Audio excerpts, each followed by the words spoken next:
네, 뉴스 속 경제 이슈를 심층 분석하고 최신 고용 동향을 살피는 고용브리핑 365 시간입니다. 김중배 기자 오셨습니다. 어서 오세요.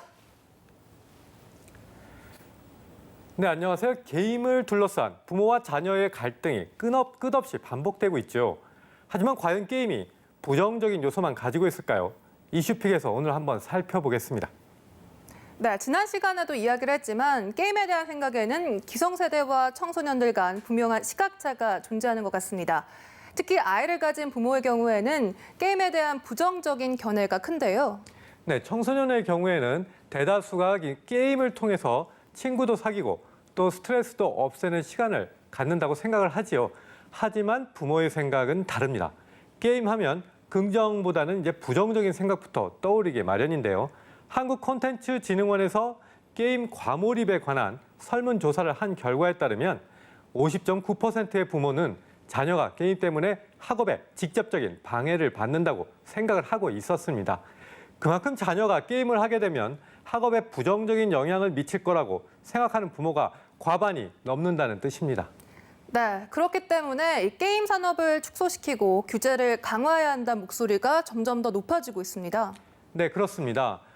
하지만 게임업계와 일부 전문가들 사이에선 오히려 게임에 몰입할 수밖에 없는 요인에 대해 사회적인 외부 요인이 더 많은 영향을 끼친다고 이제 지적을 하고 있습니다. 부모와의 갈등이나 경쟁 사회로 인한 스트레스를 해소할 그러한 여가 활동으로 게임을 즐긴다는 건데요. 그래서 지나치게 부정적인 인식이나 규제 강화는 게임의 순기능을 쇠퇴시키고 더불어 11조 원 규모의 게임 산업의 위축을 초래할 것이라는 그러한 연구 결과도 일각에서 나왔습니다. 사실 최근 게임의 부정적인 요소만 지나치게 부각되는 경우가 굉장히 많았습니다. 분명 게임에도 순기능이 있을 텐데 어떤 순기능이 있을까요? 네, 이를 위해서 이제 한 가지 흥미로운 실험을 해봤는데요. 네. 강동아 아산병원 신경과 교수 연구팀이 발표한 내용입니다. 실험 내용은 이런데요. 건강한 20, 30대 남자를 대상으로 주요 RTS 게임, 전략 게임을 말하는데요. 최근 3개월간의 주당 3회, 회당 1시간 이상 게임을 한 그 게이머의 실험군과 과거 게임 경험이 전혀 없고 또 최근 1년간에 10시간 이상 게임을 한 적이 없는 비게이머 실험군으로 이제 나눠서 이들의 뇌를 비교를 해봤습니다. 실험 결과 게이머군이 비게이머군보다 전두엽의 활성화 정도가 높은 것으로 나타났다고 합니다. 그만큼 뇌의 활용이 더 이제 높았다라고 이제 얘기를 할 수 있겠습니다. 네, 사실 일반적으로는 게임을 비판적으로 바라보는 시각 중에는 게임에 과몰입할 경우 전두엽, 즉 인지 기능이 떨어진다는 논리가 많았습니다. 그런데 이 실험 결과를 보면 정반대의 결과가 나온 거죠. 네, 바로 지적하신 대로 그 부분인데요. 사물을 인식하는 기능을 담당하는 후두엽과 판단 기능을 담당하는 전두엽으로 정보를 보내는 신경 다발도 게이머를 한쪽에서 더 굵었다고 합니다. 즉, 게임을 많이 한 실험군이 그렇지 않은 경우보다 두뇌가 활성화되는 정도가 더 높았다는 그런 건데요. 뿐만 아니라 강동아 교수에 따르면 RTS 게임으로 시지각 능력을 키울 수 있어서 뇌졸중으로 인한 시각장애를 겪게 된 환자를 위한 연구에도 도움이 될 수 있다고 하네요. 네, 적당한 게임은 오히려 뇌 기능을 활성화하는 작용이 있다는 건데 그러니까 무조건 게임을 부정적으로만 볼 것은 아니다 이런 말인 거죠? 예, 그렇습니다. 이러한 연구 결과가 단지 우리나라에서만 나온 것이 아닌데요. 제시 고메즈 미국 스탠퍼드대 심리학부 박사과정생 연구팀은 어렸을 때 포켓몬 게임을 열심히 했던 사람의 뇌 속에 포켓몬에 우선적으로 반응하는 뇌 구역이 생긴다는 연구 결과를 국제학술지 네이처 인간 행동에 실었습니다. 게임을 하며 수백 마리나 되는 포켓몬들의 이미지가 시각 피질에 영향을 주었을 뿐만 아니라 비슷한 동물, 그러니까 게임과 관계없는 이미지만 봐도 오히려 뇌의 특정 영역이 활성화된다는 것을 뜻합니다. 뿐만 아니라 연구팀은 시각 피질은 수억 개의 뉴런으로 이루어져서 많은 양의 정보를 저장할 수가 있다며 실험에 참가한 사람들 모두 박사 학위를 소지한 사람들로서 게임이 아이들의 뇌에 지속적인 영향을 우려하는 부모들에게 걱정할 필요가 없다라고 이제 조언을 했다고 합니다. 네, 이렇게 게임의 순기능을 잘 활용한다면 우리나라의 게임 산업도 보다 발전적인 방향으로 나아갈 수 있을 것 같습니다. 사실 그동안 너무 게임에 대한 부정적인 인식이 많았던 게 사실이에요. 네, 그렇습니다.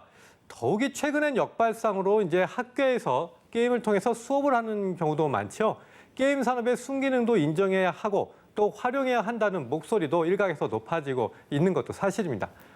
지금 보시는 것처럼 3차원 건축 게임을 활용해서 자신이 생각한 공간을 직접 설계해 나가고 또 상상력을 키우는 초등학교도 있습니다. 게임을 통한 수업이 오히려 성적이 좋지 않았던 아이들에게 동기부여를 함으로써 성적 향상에 긍정적인 영향을 주고 있다는 건데요.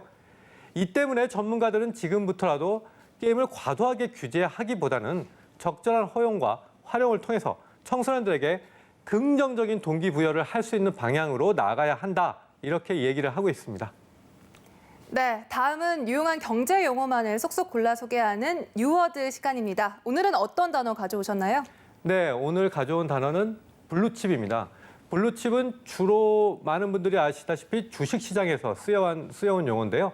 수익성과 재무구조가 건실하고 또 경기 변동에 강해서 안정적인 이익을 창출하는 우량주를 이야기하죠.